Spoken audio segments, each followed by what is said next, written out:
Beauty is in the eye of the beholder, a famous saying used in different scenarios, or to simply justify different choices from your surroundings. American beauty standards versus the Chinese and Asian beauty standards. The two are not only rivals in the international trade market, but also have a different idea of what is beauty and its standards. Today, we're going to discuss it with two natives from each land and to share their ideal beauty standards according to their birthplace. Let's kill this love. K-pop groups like Blackpink are adored worldwide and known for their pale and thin appearance. The Asian standards are mostly similar, pale and skinny as the ideal look. This ad for delivery service showcases the pale subject as the envied woman amongst her peers. The Chinese slang of Miss Perfect or Bafume, which literally translates to white, rich and beautiful. This showcases the importance of fair skin in Chinese society even nowadays. Jessica Shea, a ballerina who arrived to London to finish her master's in dance choreography, talked about how much pressure women face around the globe to look youthful no matter their location, and how her idea of beauty changed after living in a Western world. The ethics of beauty in Asia are quite close, similar. Well, the most of Asia doesn't like to be fat, and the dark skin are not considered beautiful. Yeah, I used whitening products. First of all, it's kind of like trendy in China. I think Western people, they are more respect the natural beauty.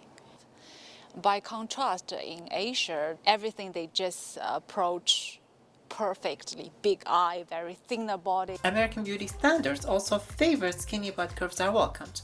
Small waists with big breasts and backside, what is considered ideal. Curvaceous bodies became desired in the recent years. Social media stars like the Kardashians really popularized being curvy and full, but stars like Jennifer Lopez and Beyonce, who were the first to rock their curves in the early 2000s and paved the way for what is considered ideal today.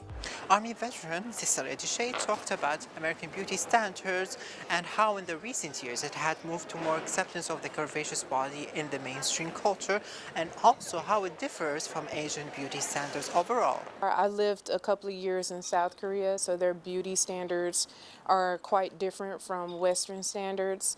The bigger the eye, so they have contact lenses that make your pupils look very huge.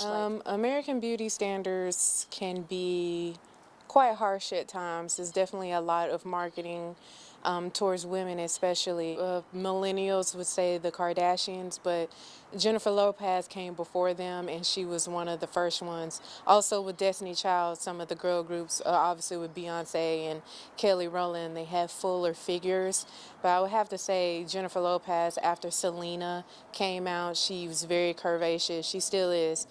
10 years ago, big butts, hips, big breasts was not celebrated at all. The skinnier, the better. I think Kate Moss even got in trouble for saying nothing tastes better than thin, and and just everyone was outraged.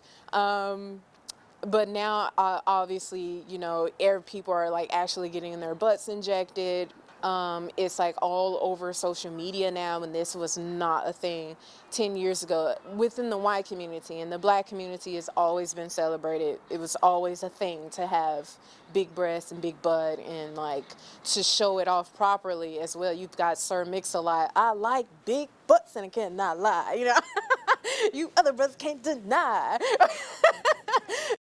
Pale, dark, thick or thin. Human comes in different shapes and forms, and that's what makes them unique and what should be celebrated. Social media and societal pressure on women to look a certain way and fight aging should be frowned upon. The take is, what you can consider beautiful and ideal in one country can be completely unattractive in another.